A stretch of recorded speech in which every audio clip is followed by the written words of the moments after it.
En harmonisant ces recommandations avec l'évaluation de la première phase de l'acte 3, nous disposons sans doute d'une base suffisamment large et pertinente pour tracer les contours de la seconde phase de l'acte 3 de la décentralisation. Il s'agira, entre autres,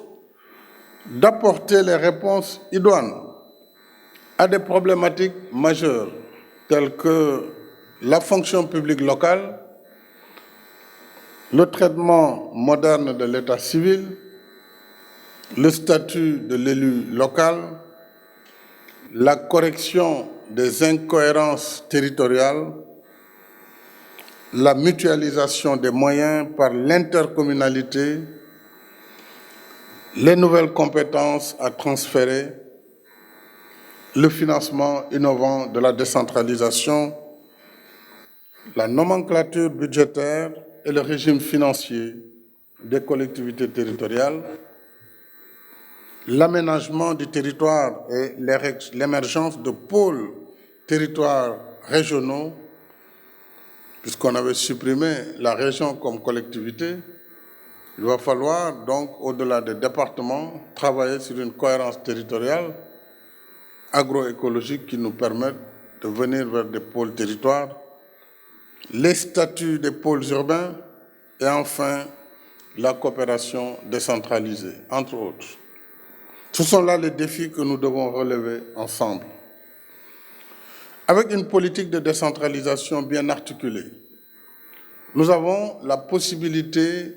d'améliorer davantage l'exécution des politiques publiques,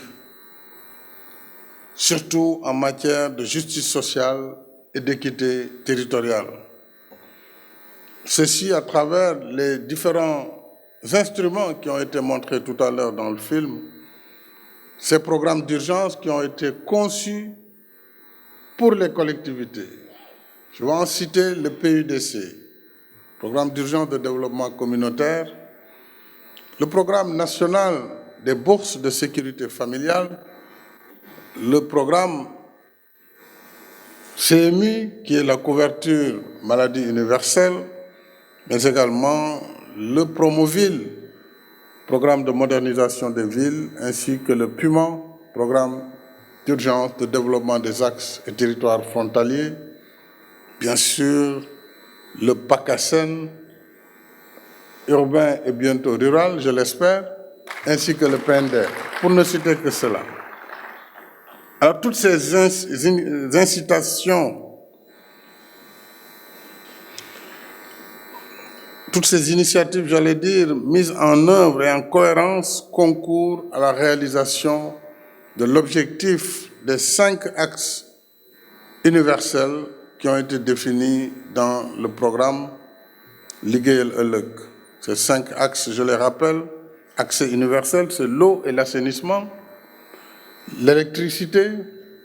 les services sociaux de base,